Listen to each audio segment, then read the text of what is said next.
villa with coloured glass in the front door, electric bells, a tiled hall, French windows, a good deal of white paint, and every modern convenience, as estate agents might say. You're just quoting the book now. There is my daughter Roberta. That's you. Peter and Phyllis. I have to play Peter and Phyllis, do I? Peter learns from the book. Peter's a boy. Try to see. If you insist. I hate gruel. I hate barley water. I hate bread and I hate milk. I want something real to eat. I'm fed up with having a cold. What would you like then? This is not going to work. It'll keep you busy until the buns are ready.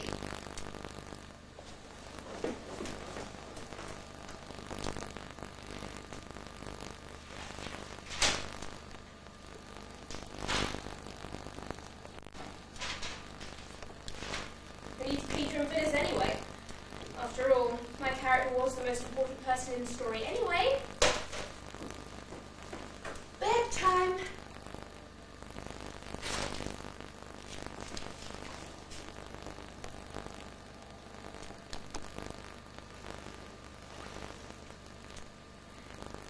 Promise I can sit up later and see Father. Your father's been called away.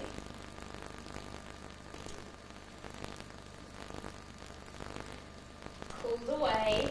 On business.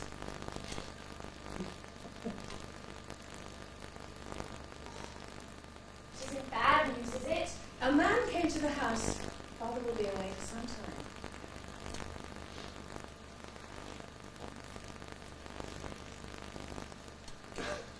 Is there anything I can do? You could help by not quarrelling with Peter or Phyllis.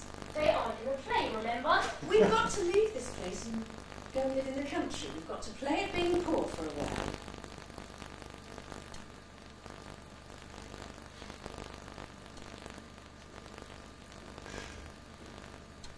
What sort of house are you going to live in?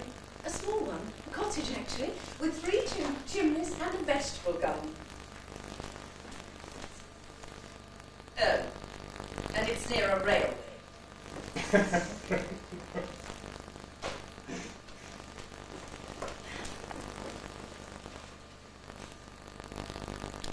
What? Here we are. Where? 3 chimneys cottage. You say so. I'll leave my bedroom door open. If you see a mouse, scream. What? Find some candles. How many should I light? As many as you can find. No one can be cheerful in the dark except owls and dormice.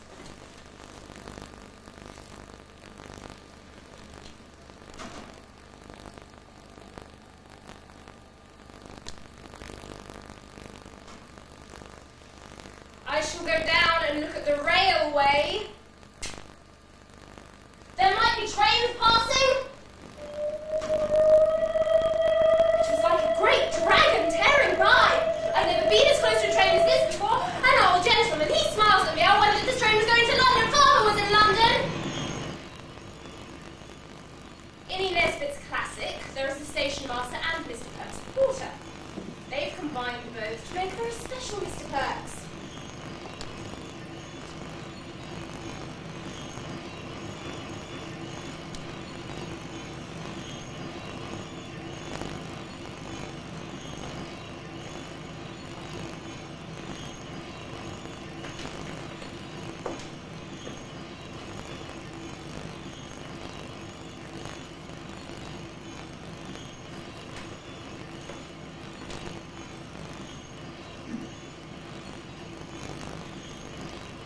What are you doing?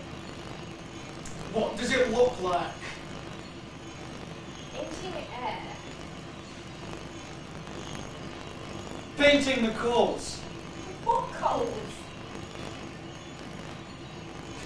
These coals? Right in your own, son. You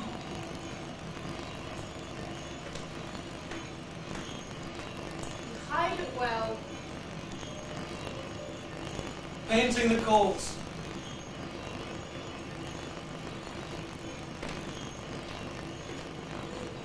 Why? So I'll know if anyone nicks any. There isn't any to nick. Of course there is.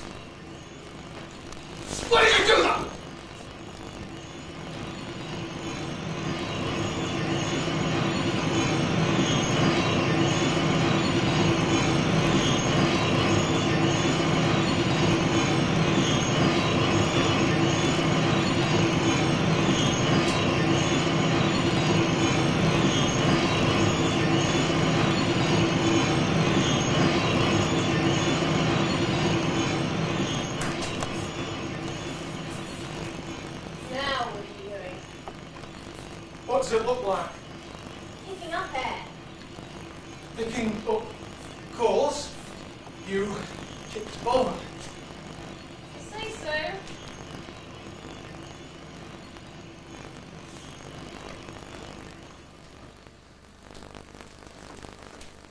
No. What do you mean, no? I said no. I haven't asked anything yet. If you're cold, go and put a jumper on. Or go and have a good romp in the attic. That'll warm you. Now run along, I'm busy. That's when I had an idea. Well, actually, it was Peter's idea. But since he's not in this play, I'll have to do it myself. Got you, you thief! Oh, no. Oh. Yes. I'm a coal miner. The young miss you up yonder. So nicely dressed, too. What made you do such a thing? I was taking it from the middle. Why? I was coal mining. Mining? Way too poor to have a fire. I'll overlook it this once. But remember, stealing is stealing. What's mine is not yours. Mine or not. You aren't going to punish me. I'll have to run along.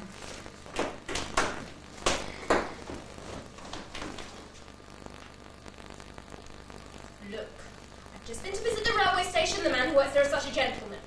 Very well, then. I should send for a doctor. They can't afford that. Do you need medicine? A good fire and some strong beef tea. You must just have grapes, and we'd better get brandy.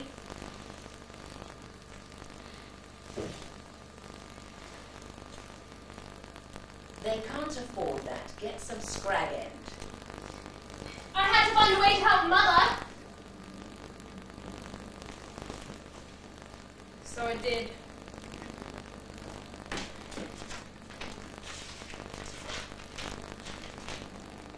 Dear Roberta, here are the things that you want. Your mother will want to know where they came from. Tell her they were sent by a friend who heard she was ill. If she says you ought not to have asked for things, tell her that I said you were quite right, and that I hope she'll forgive me for taking the liberty to allow myself a great pleasure. Pleasure.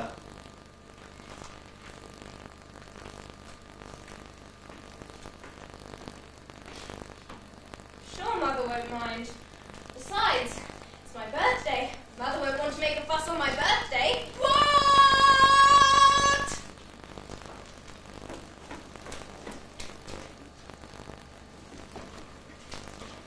Now you just listen to me.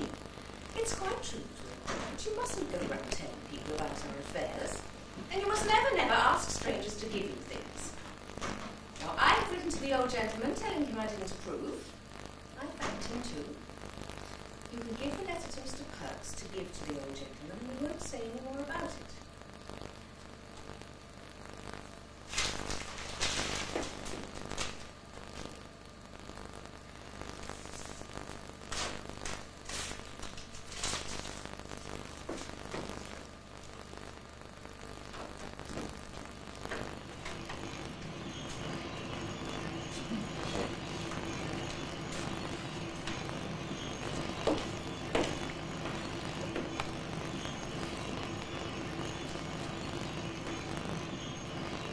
Parlez-vous français? Smirnov, Starichnaya, Rasputin. Oh, I can't understand a word he's saying. Sounds like French to me. I don't think it's French. What is it then? I don't know. Mother will know what to do. She'll be here on the next train. Go on, sir. Don't you see how frightened he is? Look at his eyes.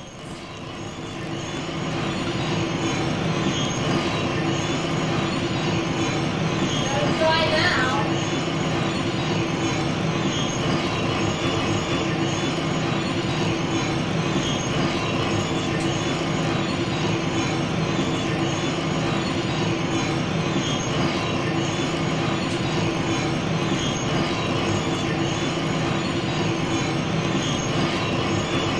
Sorry?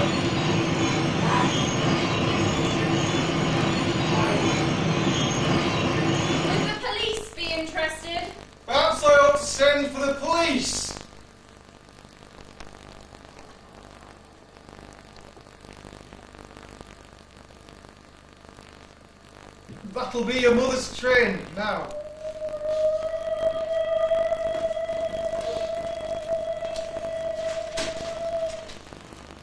He's a Russian.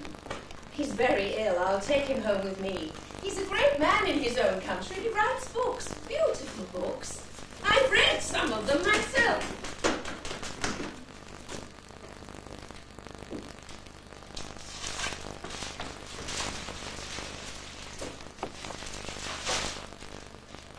Mr. Perks? Hey, little miss. Hardly on, I'm sure. Sorry, Mr. Perks, I can't hear you behind that paper.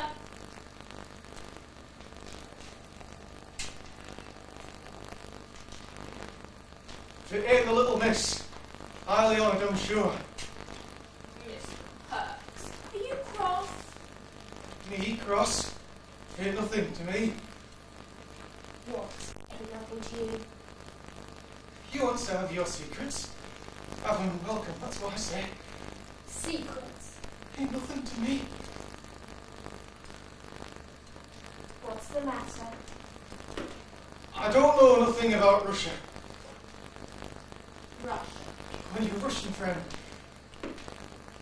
Mother just told you all about our Russian friend. the station master. Your mother spoke to the station master. Is he a station master? Asking me into his office to listen to what your mother has to say. You've not heard anything. Not so much as a breath. I did go as far as to ask a question. He shut me up like a rat trap. Where's the state? Where's the state? I did think you might have nipped down and tell me yourself. You're down here quick enough when you want something out of old works. Your mother would have told you. It ain't nothing to me. The station master might have told you.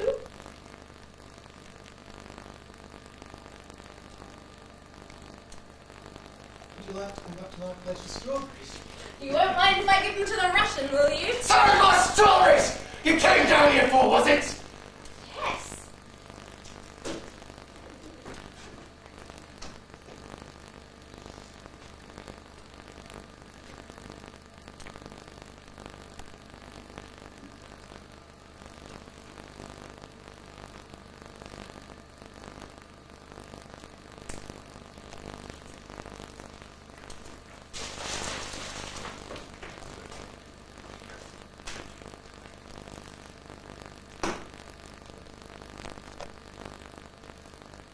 What's that?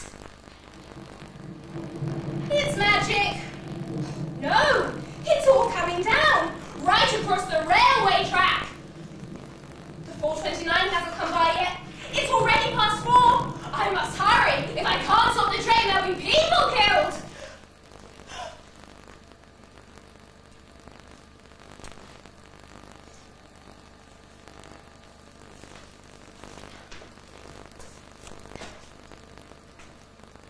They can't see me! They can't see me! Stop! Stop! Stop! Oh! Oh! Oh!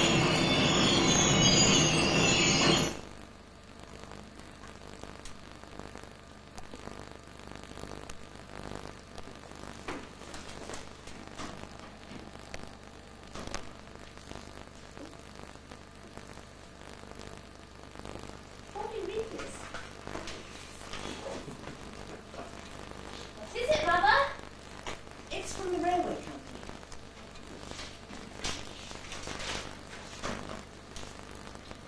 Dear Roberta, it is proposed to make a small presentation to you in commemoration of your prompt and courageous action in warning the train and thus averting what, humanly speaking, could have been a terrible accident. The presentation will take place at the station at 3 o'clock on the 30th, if this time and place be convenient to you. Yours sincerely, Mr. J. Inglewood, Secretary, Great Northern Southern Railway Company.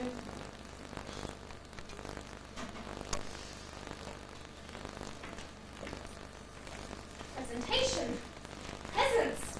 Gold steam engine. Or a little doll dressed like me. I have to answer this letter.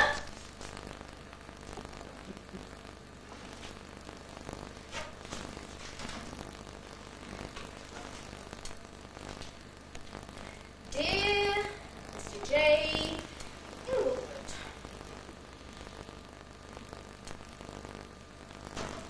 Thank you very much. I did not want to be rewarded, but only to save the train. But I am grateful for your kind words. Excuse me! Do you mind? I'm sorry? How am I supposed to relay information to the audience if you're going to compete with me every time I read a letter out? But I'm only doing what's in the script. I haven't even finished writing my letter to you. How can you possibly know what I'm going to say if I haven't even written it yet? It's a theatrical convention. My coming on the stage and reading out the letter that you haven't even finished is a way of letting the audience know that you have written it and I have received it. Well, seeing as you're here already, I don't see any point in writing it anymore. So, I shall tell you now that the time and place for the award ceremony is perfectly convenient to me. How wonderful.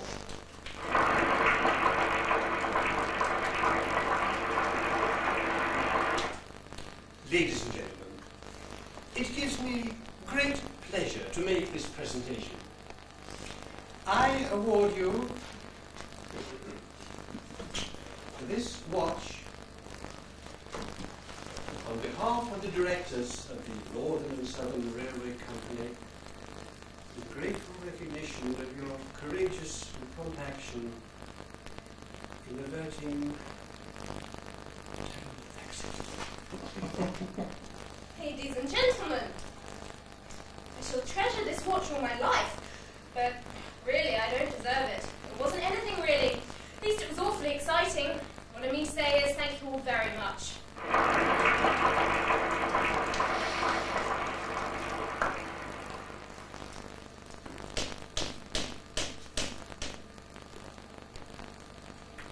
My heart is thumping like a steam engine. Hearts don't sound like steam engines. Mine does. My heart's in my mouth. My heart's in my boots. Hello. Sir, there is something that I wish to ask you. Yes? What I mean to Go say, on. that is, Well, speak then, say it. we have a Russian staying with us, Mr. Shapansky. I see. What I want more than anything in the world is to find the Russian's wife and children. I'm very glad you came to see me about your Russian friend. Very glad indeed. I know a lot of Russian people in London, and I shouldn't be at all surprised if I found out something very soon. Now, you must tell me about yourself. You're a very good man. Thank you. You flatter me. What? Now, I must show you what I can give you.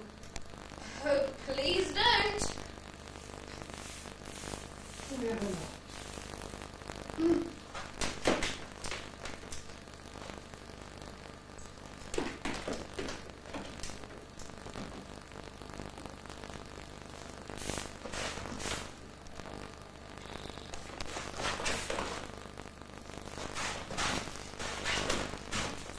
Excuse me.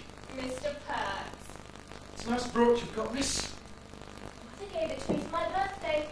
When's your birthday, Mr. Perks? I gave up celebrating my birthday before you was born. You must have been born sometime. Even if it was 20, 30, 60 years ago. 32 years ago tomorrow. Why don't you celebrate it? I've got other things to worry about besides birthdays. What have you got to worry about? Kids! And the missus. Oh.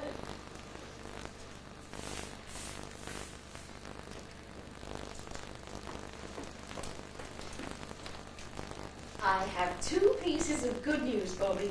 His father returned. No, the old gentleman has found Mr. Shapansky's wife and children. And the second piece of news? The buns are almost ready. It's Perks' birthday tomorrow. He'll be 32. We could put Mr. Perk's name on the buns in pink icing. That's so nice. Yes. There must be lots of people in the village who like to have a birthday he'll never forget. Yeah, you mustn't go around asking people to give you things again. You know how proud poor people are. Not doing his poor jinx are like him.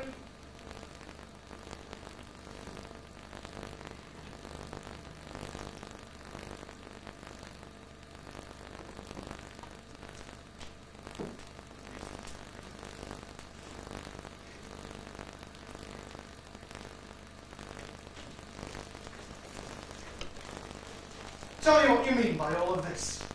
Have I ever complained to you before? I thought you'd be pleased having presents. It ain't what you does that bothers me. It's what you means. I always have presents on my birthday. From strangers. My servants used to always give me presents. I can't accept these and I won't either. But they're all from me. They're from everyone in the village. Who put them up to it? I did. So you've been going around telling everybody that I can't make ends meet. Well now, you've disgraced me as deep as you can. You could just take this bunch of tricks back where they came from.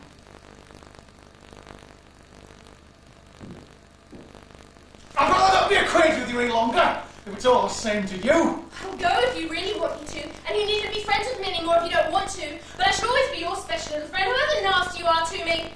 But before I do go, let me show you the labels I wrote to put on the presents. I don't want to see no labels. I wrote down all the things people said when they gave me the presents. Little clothes for Miss Pett's children from my mother. Your ma's a born lady. Sweets from Mrs. Ransom. Mr. James says, you tell Mr. Pett it's a pleasure to make a little trifle for a man who's so much respected. James is a good enough fellow. People said they respected a man who paid his way. And the old turnpike woman said that May was the time that you lent her hand with the garden when you were a lad, and things like that come into roost, whatever she meant by that. I don't know what to say. Everyone said they liked you, and what a good idea it was of mine. And nobody said anything about charity or anything horrid like that. So I'd love to know how fond people are of you. Goodbye. I hope you'll forgive me someday.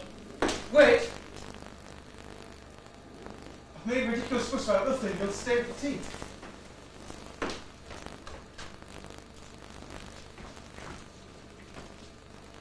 Your tea, Mother. You're not forgetting Father, are you? No. You never speak of him. Did Montop say you? It would be terrible if you were to forget him. Wish I could comfort you.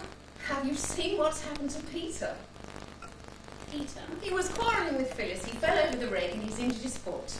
This is getting silly. Peter isn't in this play. Nor is Phyllis. Why are we talking about rakes and accidents?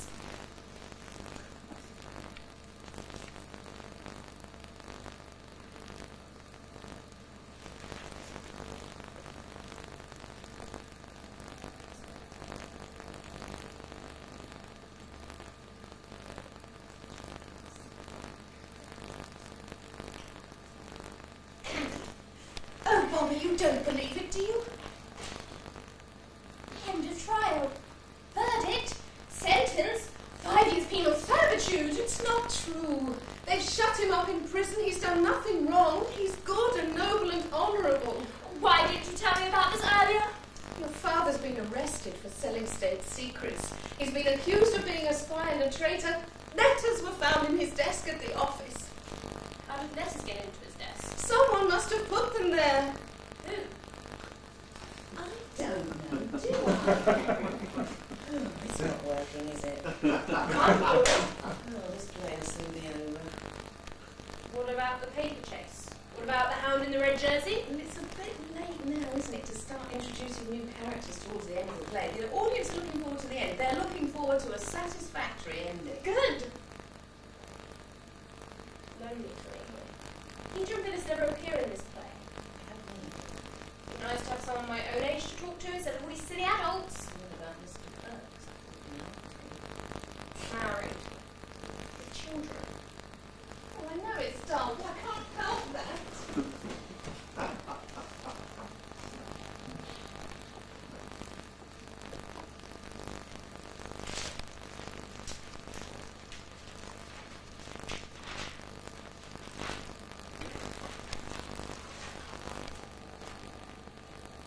I wonder if the railway misses me. I never go to see it anymore. I loved it so much when I first came here. I used to wait for the 9:15 and send my love to Father.